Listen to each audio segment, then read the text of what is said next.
एक राजा थे, उनका नाम था कुलशेखर। उनका नियम था कि वो राम कथा सुनते थे नित्य।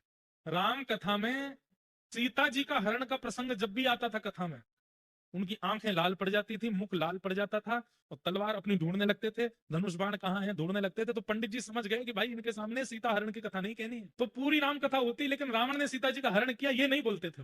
उस बदले कुछ बोल देते थे, सीता जी भटक गई, खो गई, लंका पहुंच गई, ऐसे कुछ कह देते थे। एक बार पंडित जी बीमार पड़ गए, उन्होंने अपना बेटा भेजा, बोले तुम कथा सुनाया और राजा को। अब उसको नहीं पता था कि इनके सामने रावण ने सीता जी का हरण किया, ये सुनाना नहीं। वो तो आंख बंद करके सुनाता चला गया। बोले कि महाराज राम जी तो वन में मृग के पीछे दौड़े, दूर से राम स्वर सुनाई दिया तो लक्ष्मण जी भी दौड़े, लक्ष्मण रेखा बना करके चले गए। इतने में ही लंकापति रावण एक ऋषि का रूप धारण करके आया, भिक्षा मांगने लगा। जैसे ही सीता जी भिक्षा देने आई, हाथ पकड़ करके उसने तुरंत अपने पुष्पक अपने विमान में बिठाया, ले जा करके लंका में उनको बंदी बना लिया। पूरी कथा सुना दी महाराज। राजा के तो आंखें लाल, मुख लाल, हाथ लाल, सब लाल पड़ गए। आज पहली बार उसने सुना था ये प्रसंग कि रावण ने सीता जी का हरण किया। उठ करके कहने लगा, व्यास जी ये रावण कहाँ रहता है?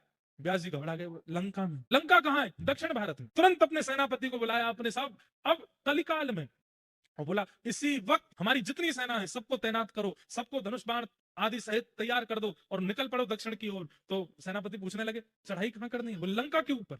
सीता जी का हरण करके ले गया रावण, उसका वध करके आएंगे। अब वो पंडित जी घबराए, बोले अरे महाराज वो तो, पंडित जी आप बैठे रहो, आपकी दक्षिणा मिलेगी पूरी पूरी, पहले सीता जी को लेके आऊंगा। कहते हैं कोसों दूर तक तो कुलशेखर राजा अपनी सेना लेकर के चला गया। अंत तो गत्वा सेनापति आदि बोले कि इतना धन खर्च होगा, इतनी सेना लेकर के जाना, इनके भोजन प्रसादी के प्रबंध करना, और लंका में रावण वावण कोई है ही नहीं है, और ये महाराज जी लेके जा रहे हैं पूरी सेना, और उनका क्रोध बिल्कुल कम नहीं हो रहा है। रात भर योजना बनाते हैं, लंका का नक्शा कैसा है, हम कैसे प्रवेश करेंगे भीतर, समुद्र पार कैसे करना है, सारी योजनाएं बनाते मंत्रियों के साथ। मंत्री घबराते हैं, बोले कि भगवान इनका क्या होगा। रात भर मंत्रियों ने बैठ के राम जी से प्रार्थना करी, हे माधव जी अब आप ही हमें बचाओ। 4-5 दिन की यात्रा जब हो गई, राजा तो पूरे आवेश में लंका की ओर दौड़ रहा है। तभी बीच मार्ग पर देखते हैं, आहा नव कंज लोचन कंज मुख कर कंज पद कंज श्री रामचंद्र कृपालु लक्ष्मण शरण भव भैया। प्रभु श्री राम साक्षात प्रकट हो गए बीच मार्ग में, और मार्ग में प्रकट होकर के बोले राजा रुक जाओ रुक जाओ रुक जाओ।